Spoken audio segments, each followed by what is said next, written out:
Germany के शहर Frankfurt में अफगान शहरियों का पाकिस्तानी कौंसल खाने पर धावा। अफगान शहरियों का पाकिस्तानी कौंसल खाने के बाहर एहतजाज। 8 से 10 अफगान शहरियों ने फ्रैंकफर्ट में पाकिस्तानी कौंसल खाने पर धावा बोल दिया। जर्मन हुकाम ने एहतजाज की इजाज़त कौंसल खाने के सामने दी थी। 8 से 10 लोगों ने इजाज़त के बरक्स पाकिस्तानी कौंसल खाने पर धावा बोला। पाकिस्तानी झंडा नीचे उतार कर अफगानिस्तान का झंडा लहरा दिया गया। इमारत पर पत्थर भी बरसाए गए। जर्मन हुकाम ने मजीद पुलिस की नफरी तलब करके हालात को काबू किया। पुलिस और हुकाम वीडियो की मदद से वाक़े में मुलविस लोगों की शनाख्त में मसरूफ। 2 अफगान शहरी ज़ेर हिरासत। शनाख्त के बाद मजीद गिरफ्तारियों का इम्कान। पाकिस्तानी सफारती हुकाम ने मामला जर्मन वज़ारत ख़ारिजा के साथ उठा दिया। जर्मन हुकाम की जानिब से पूरी तहकीकात की यकीन दहानी। मुस्लिम लीग नून को बड़ा धचका, अहम रहनुमा ने पार्टी छोड़ दी। मुस्लिम लीग नून को लगा बड़ा धचका। मुस्लिम लीग नून के अहम रहनुमा ने पार्टी छोड़ दी। मियां नवाज शरीफ के साबिक पॉलिटिकल सेक्रेटरी आसिफ करमानी का पार्टी छोड़ने का ऐलान। काफ़ी अरसे से खुद को मुस्लिम लीग नून के सियासी मामलात से अलहदा कर लिया था। अवाम महंगाई और बिजली के बिलों से मर रहे हैं। खुशामदी टोला सब अच्छा की गर्दान कर रहा है। नवाज शरीफ साहब सब अच्छा नहीं है, तफसीली बयान जल्द जारी करूंगा। मुस्लिम लीग नून को बड़ा धचका, अहम रहनुमा ने पार्टी छोड़ दी। मियां नवाज शरीफ के साबिक पॉलिटिकल सेक्रेटरी आसिफ करमानी का पार्टी छोड़ने का ऐलान। मियां नवाज शरीफ के साबिक पॉलिटिकल सेक्रेटरी आसिफ करमानी का पार्टी छोड़ने का ऐलान। आसिफ करमानी ने कहा, काफ़ी अरसे से खुद को मुस्लिम लीग नून के सियासी मामलात से अलहदा कर दिया था। अवाम महंगाई और बिजली के बिलों से मर रहे हैं। खुशामदी टोला सब अच्छा की गर्दान कर रहा है। नवाज शरीफ साहब सब अच्छा नहीं। आसिफ करमानी ने कहा, जल्द तफसीली बयान जारी करूंगा। मुस्लिम लीग नून को बड़ा धचका, अहम रहनुमा ने पार्टी छोड़ दी। मियां नवाज शरीफ के साबिक पॉलिटिकल सेक्रेटरी आसिफ करमानी का पार्टी छोड़ने का ऐलान। काफ़ी अरसे से खुद को मुस्लिम लीग नून के सियासी मामलात से अलहदा कर लिया था। अवाम यहाँ महंगाई और बिजली के बिलों से मर रहे हैं और वहाँ खुशामदी टोला सब अच्छा की गर्दान नाप रहा है। आसिफ करमानी ने कहा, नवाज शरीफ साहब सब अच्छा नहीं है, मैं जल्द इस हवाले से तफसीली बयान जारी करूंगा।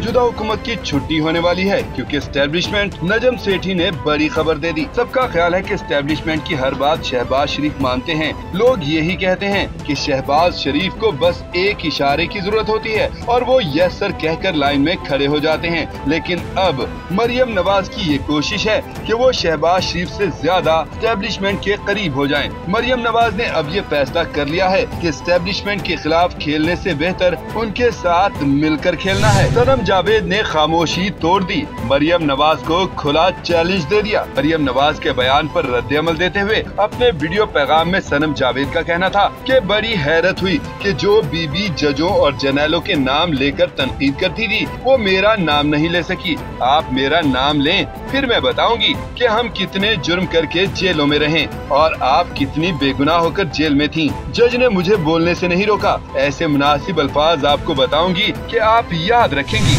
जावेद केस में मुरव्वजा कानूनी तरीक़ाकार के मुताबिक नज़रसानी अपील दायर की गई। अपील दायर करने का फैसला सीनियर प्रोसिक्यूटर्स पर मुश्तमिल कमेटी करती है। सीएम ऑफिस इस्तेमाल में कोई अमल दखल या लेना देना नहीं। सीएम ऑफिस का इसमें कोई अमल दखल और लेना देना नहीं। सनम जावेद केस में मुरव्वजा कानूनी तरीक़ाकार के मुताबिक ही नज़रसानी अपील दायर की गई। अपील दायर करने का फैसला सीनियर प्रोसिक्यूटर्स पर मुश्तमिल कमेटी करती है। सीएम ऑफिस का इसमें कोई अमल दखल और लेना देना नहीं। सनम जावेद केस में मुरव्वजा कानूनी तरीक़ाकार के मुताबिक नज़रसानी अपील दायर की गई। अपील दायर करने का फैसला सीनियर प्रोसिक्यूटर्स पर मुश्तमिल कमेटी करती है। सीएम ऑफिस इस्तेमाल में कोई अमल दखल या लेना देना नहीं। सीएम ऑफिस का इसमें कोई अमल दखल और लेना देना नहीं। सनम जावेद केस में मुरव्वजा कानूनी तरीक़ाकार के मुताबिक ही नज़रसानी अपील दायर की गई। अपील दायर करने का फैसला सीनियर प्रोसिक्यूटर्स पर मुश्तमिल कमेटी करती है। सीएम ऑफिस का इसमें कोई अमल दखल और लेना देना नहीं। मखसूस नशिस्तों का फैसला, हुकूमत और इलेक्शन कमीशन का नया प्लान क्या? सुहेल वड़ाइच ने तहलका खेज इंकशाफ कर दिया। मखसूस नशिस्तों के हवाले से सुप्रीम कोर्ट के फैसले के अंदर छुपी हुई जो बात है वो ये है कि इलेक्शन कमीशन इसकी ऐसी तशरीहात करेगा और ऐसी वजाहतें मांगेगा कि जिससे अमल दरामद में ताखीर होगी। सुहेल वड़ाइच का मजीद कहना था, ऐसा लगता है कि हुकूमत, इलेक्शन कमीशन और जो हमारे फैसला साज हैं उन्होंने इस फैसले को माना नहीं और वो इसके रास्ते में जो तरजीहात हैं वो जरूर डालेंगे। बन्नू में असल वाकया क्या पेश आया? पाकिस्तान के शिमाल मगरबी सूबे खैबर पख्तूनख्वा में होने वाले दहशतगर्दी के हालिया वाकयात के बाद मुतअद्दिद कबायली अजला में अमन पासून यानी अमन मार्च के उन्वान से नई सियासी और एहतजाजी सरगर्मियों का आगाज हो चुका है। इसी तनाजुर में बन्नू में गुज़श्ता रोज अंजुमन ताजरान मजहबी और समाजी तंजीमों की तरफ से एक अमन मार्च का इनेकाद किया गया जिसमें हजारों अफराद शरीक हुए। बन्नू की 6 तहसीलों से रैलियां निकाली गयी जिनके शुरका बन्नू शहर के मरकजी चौक में जमा हुए, जबकि इन एहतजाजी मुजाहिरीन ने हाथों में सफेद परचम उठा रखे थे। इस दौरान बन्नू कैंट की तरफ मार्च करने वाले मुजाहिरीन पर फायरिंग हुई जिसमें मुतादिद अफराद जख्मी हुए। अडियाला जेल में सहाफियों से गैर रस्मी गुफ्तगू करते हुए पाकिस्तान तहरीक इंसाफ के बानी इमरान खान ने कहा कि पीपल्स पार्टी से तहरीक अदम एतमाद समेत किसी भी मसले पर बात नहीं होगी क्योंकि नून लीग और पीपल्स पार्टी में कोई फर्क नहीं। अडियाला जेल में सहाफियों से गैर रस्मी गुफ्तगू करते हुए पाकिस्तान तहरीक इंसाफ के बानी इमरान खान ने कहा है कि किसी भी सियासी जमात पर पाबंदी लगाना जमहूरियत का कत्ल है। एलीट ने अपने मुफादात के तहफ़्फ़ुज़ के लिए मुल्क को दाव पर लगा दिया है। हमारी जमात पर तो पहले से ही पाबंदी आयद है, हमें इलेक्शन तक नहीं लड़ने दिया गया। मरियम नवाज कहती है जजेस ठीक नहीं, क्या जजेस तब ठीक थे जब उनके केसेस खत्म किए गए? इस वक्त मखसूस एलीट तबका 60 साल से मुल्क पर काबिज और हुक्मरानी कर रहा है। यही लोग मुल्क में साफ और शफाफ इंतखाबात का इनेकाद नहीं चाहते। एक और सकूत ढाका, सुहेल वड़ाइच ने खतरे की घंटी बजा दी।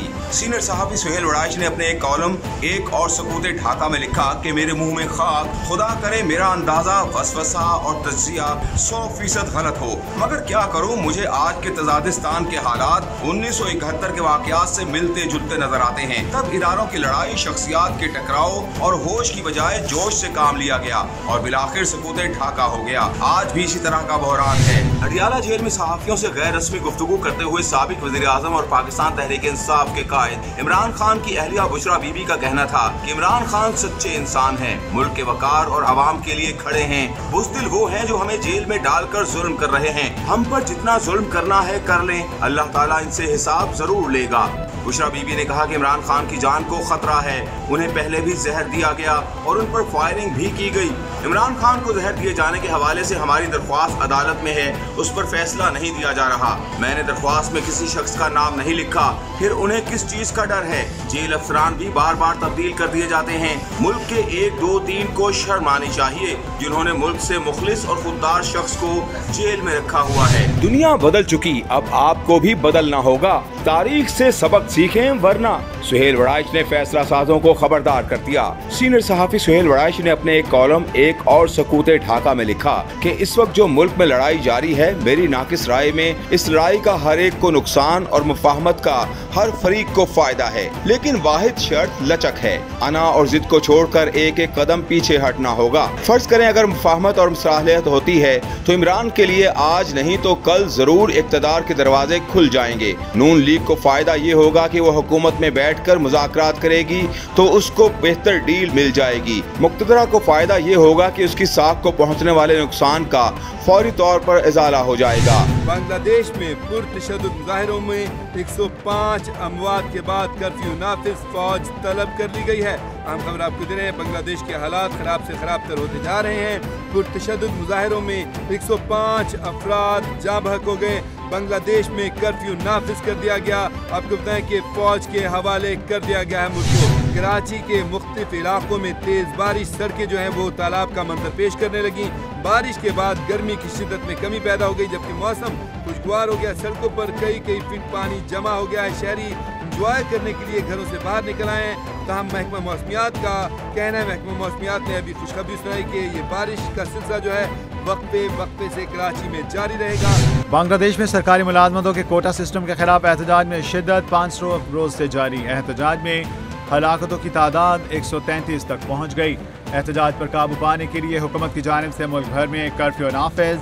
हलाक अफराद में 2 पुलिस एहलकार भी शामिल। अमन अमान की खिलाफ वर्जी करने वालों को देखते ही गोली मारने का हुक्म। हलाक अफराद में पुलिस एहलकार भी शामिल, 150 पुलिस एहलकार जख्मी। बांग्लादेश की वज़ीर-ए-आज़म हसीना वाजिद ने बैनुल मुल्क दौरे मनसूख कर दिए। अमेरिका ने अपने शहरियों को बांग्लादेश का सफ़र ना करने की हिदायत कर दी। बांग्लादेश में सरकारी मुलाजमतों के कोटा सिस्टम के खिलाफ एहतजाज में शिद्दत। 5 रोज से जारी एहतजाज में हलाकतों की तादाद 133 हो गई। एहतजाज पर काबू पाने के लिए हुकूमत की जानिब से मुल्क भर में कर्फ्यू नाफिज। अमन अमान की खिलाफ वर्जी करने वालों को देखते ही गोली मारने का हुक्म। हलाक अफराद में 2 पुलिस एहलकार और 150 पुलिस एहलकार जख्मी हुए। आइंदा हफ्ते मुल्क में बारिश की पेशगोई। कराची में आज फिर बारिश का इम्कान। आज कराची समेत सिंध के साहिली इलाकों में हल्की बारिश का इम्कान। महकमा मौसमियात ने आज कराची समेत सिंध के साहिली इलाकों में हल्की बारिश का इम्कान जाहिर कर दिया। गुज़श्ता रोज़ बारिश के दौरान करंट लगने के वाक़यात में 2 शहरी जाँ बहक हो गए।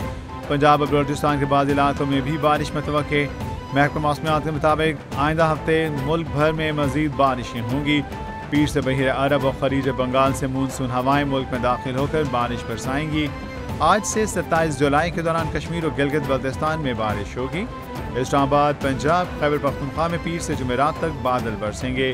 बलूचिस्तान और सिंध के बाद इलाकों में मंगल और बुध को बारिश मुतवक्के। आइंदा हफ्ते मुल्क में बारिश की पेशगोई। कराची में आज फिर बारिश का इम्कान। आज कराची समेत सिंध के साहिली इलाकों में हल्की बारिश का इम्कान। गुज़श्ता रोज़ बारिश के दौरान करंट लगने के वाक़यात में 2 शहरी जाँ बहक हो गए। पंजाब और बलूचिस्तान के बाद इलाकों में भी बारिश की तवक्को। आइंदा हफ्ते के दौरान मुल्क भर में बारिशें तेज़। पीर से बहिर अरब और खलीज बंगाल से मानसून हवाएं मुल्क में दाखिल होकर बारिश बरसाएंगी।